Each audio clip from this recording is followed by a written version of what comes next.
I'll tell you right now, no matter how much I go to work every day to be professional, no matter how much every day I try to be the good, responsible dad, I am a punk rock kid through and through. No matter what, it'll always be that way. And I'm thinking of some bands right now that have deep roots in the punk rock scene that were able to go on and become global phenomenons. I'm not going to say Green Day because they're in a category of their own, but the three I'm thinking of are The Offspring, New Found Glory, and the band that had a golden album, and we're going to talk about them today, and that's Blink-182. What's going on, everybody? Welcome back, music lovers, especially my rock music lovers. Blink-182. These guys, they recorded an album in 1995, Cheshire Cat. 1997's Dude Ranch. Both those albums, amazing classics. And on both of those albums, they featured Scott Raynor as their drummer. Now, when they got in the studio to record their third studio album, Enema of the State, they replaced Scott with the man himself, Travis Barker. And when they did so, this album came out and it was magic. So in 1997, when Blink-182 released their album, Dude Ranch, Mark Hoppus, Tom DeLonge, and Scott Raynor started to get huge recognition by everybody. I mean, everybody would know who Blink-182 was thanks to the song Damn It, because it was played all over radio airwaves all over the country. Now, these guys went on a lengthy tour to promote that album, and one of the greatest things they did that year in 97 was be on the Vans Warped Tour. Now, the Vans Warped Tour is just got to be a lifestyle tour. I mean, those guys, especially the core and roots of that tour, was meant to promote skateboarding and punk rock music. Now, if you grew up like I did, and you listen to music, you were into those bands, you've probably been to the Vans Warped Tour. I mean, countless times. And it was one of the most amazing and greatest part of the summer. And I looked forward to it every year. So throughout the summer of 1997, when the guys finished the Vans Warped Tour, they continued a lengthy tour right after that. Most of it in their home state of California.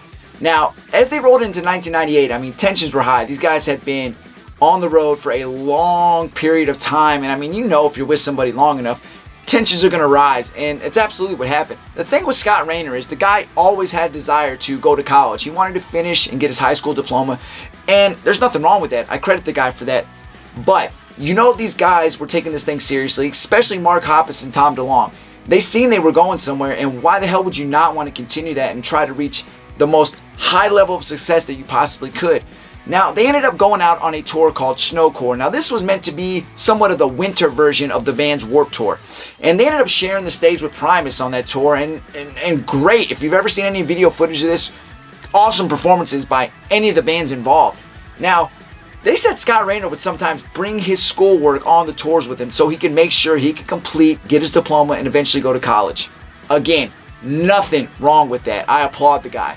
Now, right after Snowcore ended, these guys got in a huge argument and a huge fight, and it wasn't long after that Scott Raynor left the band and he was replaced by Travis Barker. Hey, real quick, before we continue the video, can you please do me a huge favor?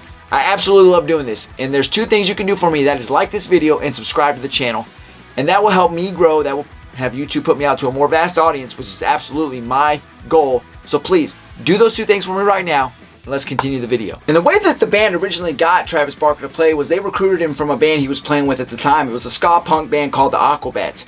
Now, they say, and I don't know how true this is, but I can believe it knowing Travis Barker, that he learned the band's 20-song set list in 45 minutes. Now, that's unreal, but that's what they say.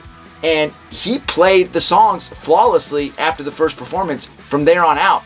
Now, another member of the Aquabats said that in one of the shows he could hear Travis for about an hour or two backstage, you know, getting ready, you know, practicing, rehearsing. And he said he thought to himself, well, this is the new Blink.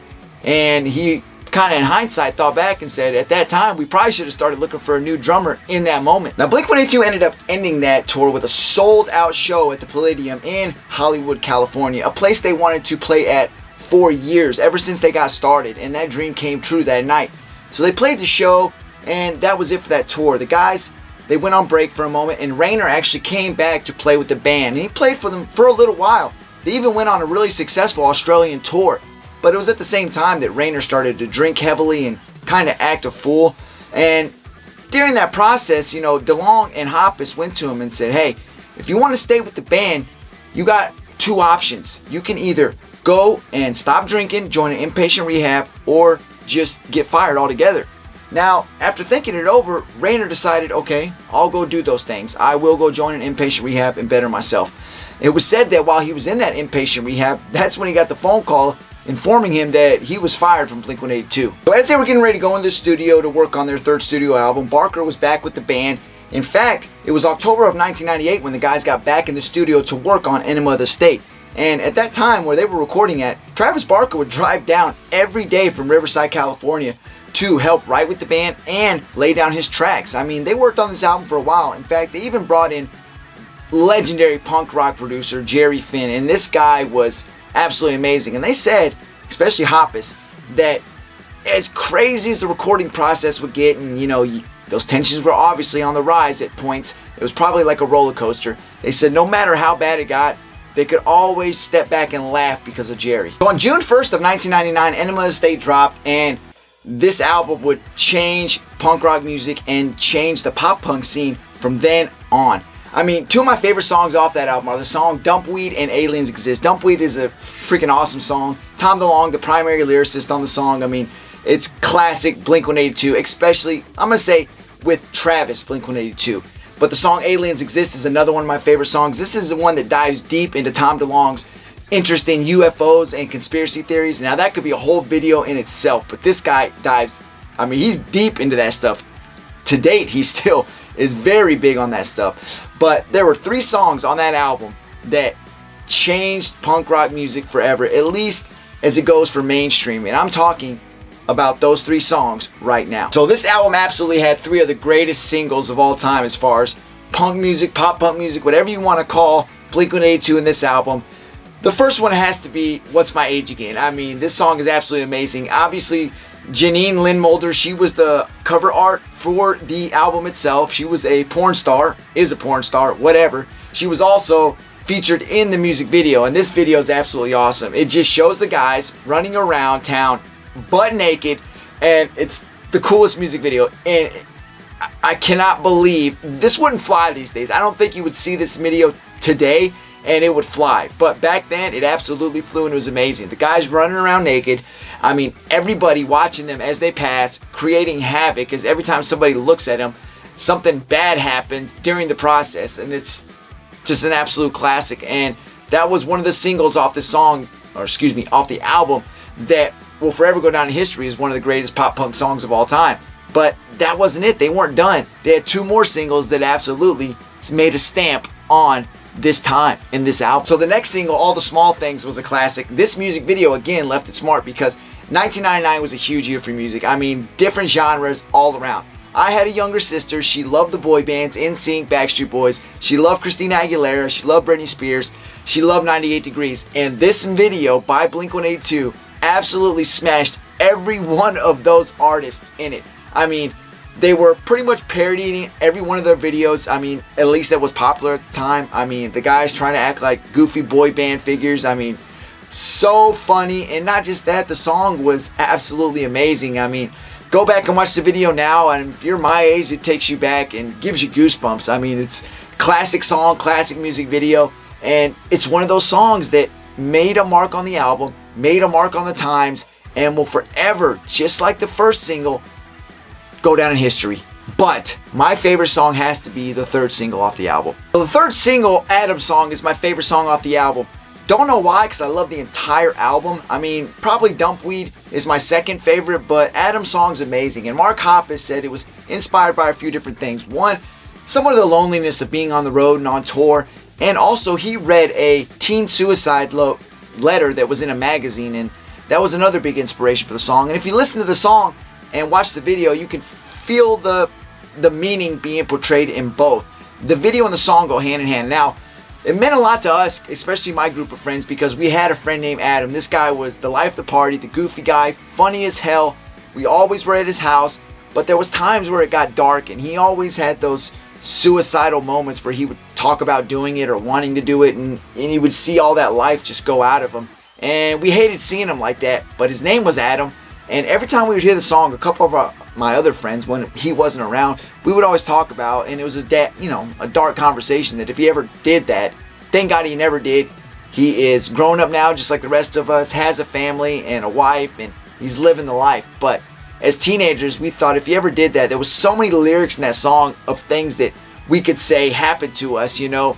And it was always the thought that in the part of the song where it says, you'll take my room, close it off, board it up. Remember the time that I spilled the cup of apple juice in the hall? Please tell mom this is not her fault. Because he lived with his mom.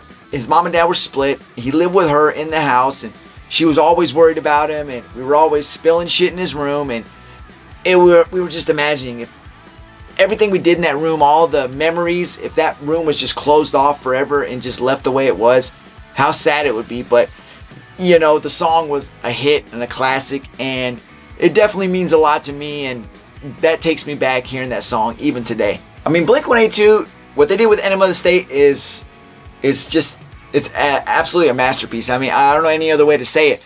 You think about what the band's been through, because obviously their early years with Rayner and then bringing Barker on was like the best thing they could ever do, because the guys even said that made them want to play better. His playing made them want to play better. I mean, that's the ideal person you want on a team. A band is a team, no matter how you want to look at it. And the better one person can make the band, that's the greatest thing you could ask for. I mean, you had moments where, you know, Tom DeLonge left the band. He went and formed other bands. He did Boxcar Racer. He did Angels and Airwaves. And all those bands, no matter what, and even someone like me, I knew he was doing those projects, so I can appreciate them. But somebody else, you might hear Tom DeLonge's voice and instantly, and even myself, you're going to think Blink-182. It's like one of those people, you know, those actors, they do a part in a movie that's so iconic that if they try to get another role, most people won't even hire him, because all they could do is look at them and think of that one role they did, and it's hard to imagine them as anything else.